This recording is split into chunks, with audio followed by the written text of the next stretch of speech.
Christian network நேயர்கள் அனைவரையும் ஆண்டவராக இயேசு கிறிஸ்துவின் நாமத்தில் வாழ்த்துகிறோம். ஈரான்ல ஆண்டவராக இயேசு கிறிஸ்துவை தன்னுடைய சொந்த இரட்சகராக ஏற்றுக்கொண்ட ஒரே ஒரு காரணத்தினால் அங்குள்ள ஒரு கிறிஸ்தவ பெண்மணிக்கு 17 ஆண்டு காலம் சிறை தண்டனை கொடுத்திருக்கிறாங்க. சிறையில் அவங்க இருந்த சூழ்நிலையிலும் அவங்க அங்க உள்ள பெட்ல இருந்து கீழே விழுந்து அவங்களுடைய முதுகெலும்பு பிராக்சர் ஆயிருக்கு. இந்த சூழ்நிலையில் கூட அவங்களோட அரசாங்கம் அந்த சகோதரிக்கு முறையான சிகிச்சை அளிக்காமல் அவர்கள் வலியிலும் வேதனையிலும் இருக்கக்கூடிய அந்த சூழ்நிலையில் கூட மிகவும் கொடுமைப்படுத்தியிருக்காங்க. அந்த சகோதரிக்கு 2 குழந்தைகள் இருக்கிறார்கள். அதில் ஒரு குழந்தையின் நிலைமை கொஞ்சம் மோசமா இருக்கு. அவங்க அம்மா இல்லாம அந்த குழந்தை மனதளவில் பாதிக்கப்பட்டிருக்கு. இப்படிப்பட்ட செய்திகளை எல்லாம் பார்க்க முடிகிறது. நம்ம எல்லாருக்குமே தெரியும் ஈரான் அரசாங்கம் கிறிஸ்தவர்களுக்கு எதிராக எப்படிப்பட்ட காரியங்களை எல்லாம் செய்து கொண்டு வருகிறது என்று. இந்த சகோதரி இவங்களுக்கும் 17 ஆண்டுகால சிறை தண்டனை கொடுத்திருக்காங்க. அவங்க மேல்முறையீடு பண்ணியிருக்காங்க. அந்த சகோதரிக்காக நாம் ஜெபிக்க வேண்டியது அவசியமாக இருக்கிறது. மேலும் பல முக்கியமான தகவல்கள் அந்த சகோதரிக்கு என்ன நடந்திருக்கு, எதனால ஈரான் அரசாங்கம் இப்படிப்பட்ட கொடுமைகள் அவங்களுக்கு பண்ணியிருக்காங்க, இது எல்லாவற்றையும் இந்த வீடியோவில் பார்க்க இருக்கிறோம். இதனை ஒரு ஜெப குறிப்பிற்காக உங்கள் நண்பர்களுக்கும் பகிர்ந்து கொள்ளுங்கள். வாங்க வீடியோக்குள்ள போகலாம்.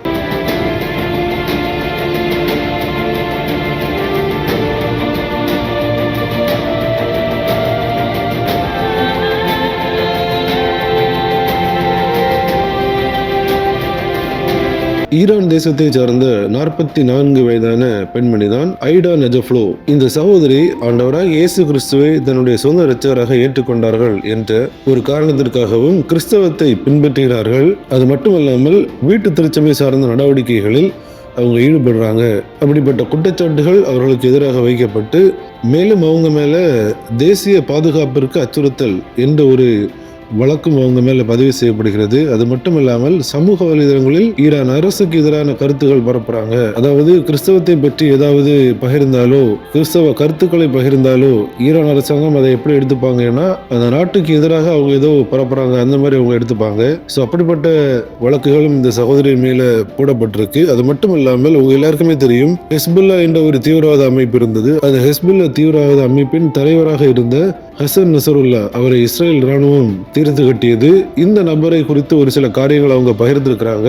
ஸோ இந்த ஹெஸ்புல்லா என்ற தீவிரவாத அமைப்பிற்கு ஈரான் அரசாங்கம் தான் பணம் கொடுத்து உதவி கொண்டிருந்தார்கள். ஸோ அவருக்கு எதிரான ஒரு சில கருத்துக்களை இவங்க பகிர்ந்தாங்க. அதையும் ஒரு குற்றமாக இந்த வழக்கில் அவங்க சேர்த்திருக்கிறாங்க.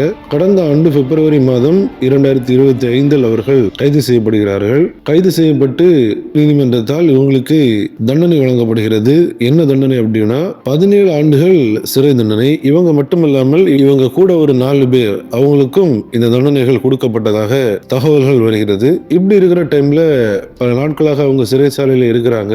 கடந்த அக்டோபர் மாதம் 31ஆம் தேதி சிறைச்சாலையின் படுக்கை, அதாவது நம்ம எல்லாருக்குமே தெரியும் ஹாஸ்டல்ஸ் பிஜிஸ் இதில் எல்லாமே ஒரு படுக்கை ஒரு பெட் இருக்கும். அதாவது கீழே ஒரு நபர், நடுவில் ஒரு நபர், மேலே ஒரு நபர் அவங்க தங்குவது மாதிரி அந்த படுக்கை அமைக்கப்பட்டிருக்கும். இப்படிப்பட்ட ஒரு பெட்டின் மேல் தளத்தில் தான் அந்த சகோதரி அந்த சிறைச்சாலையில் இருந்திருக்கிறாங்க. இப்படி இருக்கும்போது அவங்க தவறுதலாக அந்த பெட்ல இருந்து கீழே விழுந்துடுறாங்க. இப்படி விழுந்ததில் அந்த சகோதரியின் முதுகில் மிகப்பெரிய அளவிலான காயம் ஏற்படுது. மேலும் முதுகெலும்பு உடைந்துள்ளது. இதன் காரணமாக கடுமையான வழியில அந்த சகோதரி அவதிப்பட்டிருக்கிறாங்க. அங்க சிறைச்சாலையில் இருக்கும் மற்ற மக்கள் அவங்களுக்கு உதவலான்னு முன் வரும்போது கூட சிறை நிர்வாகிகள் அந்த சகோதரிக்கு உதவ முன் வரல. அவங்கள அந்த ரூம்லயே தான் வச்சிருந்தாங்க. மேலும் பல மணி நேரங்கள் கழித்து அவங்களை மருத்துவமனைக்கு கூட்டு போறாங்க. மருத்துவமனையில கூட்டு போய் அறுவை சிகிச்சை செய்து மீண்டும் அந்த சகோதரி சிறைச்சாலையில அடைக்கிறாங்க. எவ்வளவு பெரிய ஒரு கொடுமை, எவ்வளவு வழியில அவங்க இருப்பாங்க. ஆனா அதை ஒன்றும் அந்த அரசாங்கம் பொருட்படுத்தவில்லை. திரும்பவும் சிறைச்சாலையில் அடைக்கிறாங்க. அவங்களால சுத்தமா முடியல.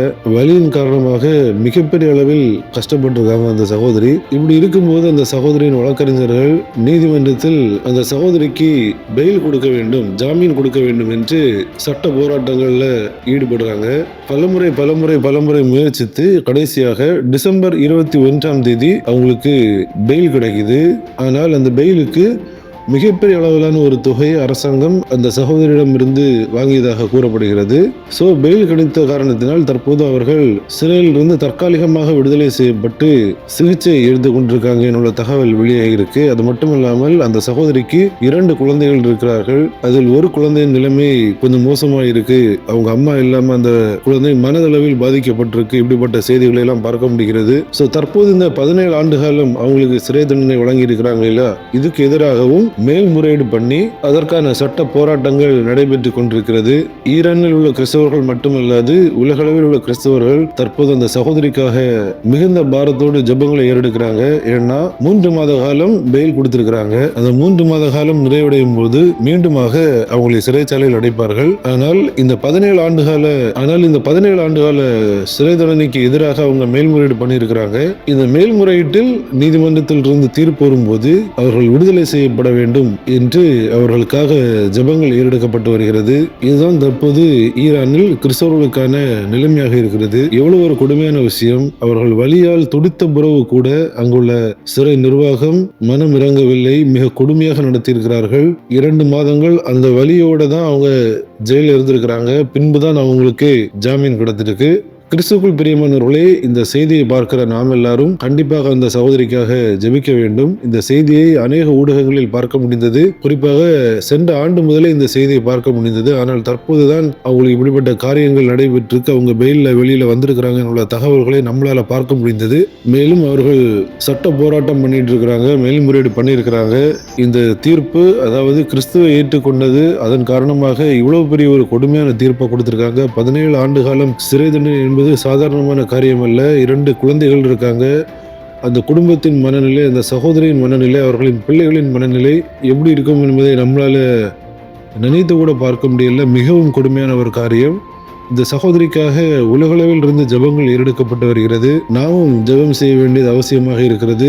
மேல்முறையீட்டு தீர்ப்பு வரும்போது விடுதலை செய்யப்பட வேண்டும். அதற்காக நாம் எல்லாரும் ஜெபிப்போம். ஈரானில் தற்போது வரைக்கும் கிறிஸ்தவர்கள் மிகப்பெரிய அளவிலான பாடுகளையும் நிந்தைகளையும் அனுபவித்து கொண்டிருக்கிறாங்க.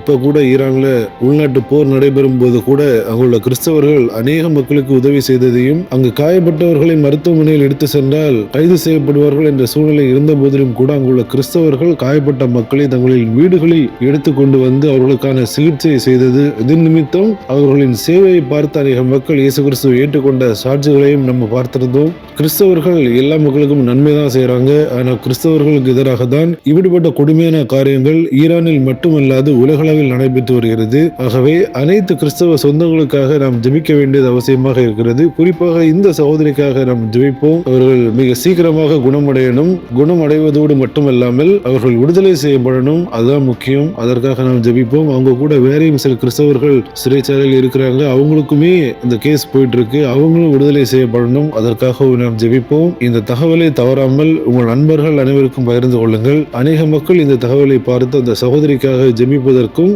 அது ஏதுவாக இருக்கும். மீண்டும் இன்னொரு தகவல் மூலம் உங்களை சந்திக்கிறேன். தேவன் தாமே உங்கள் அனைவரையும் ஆசீர்வதிப்பாராக. ஆமென்.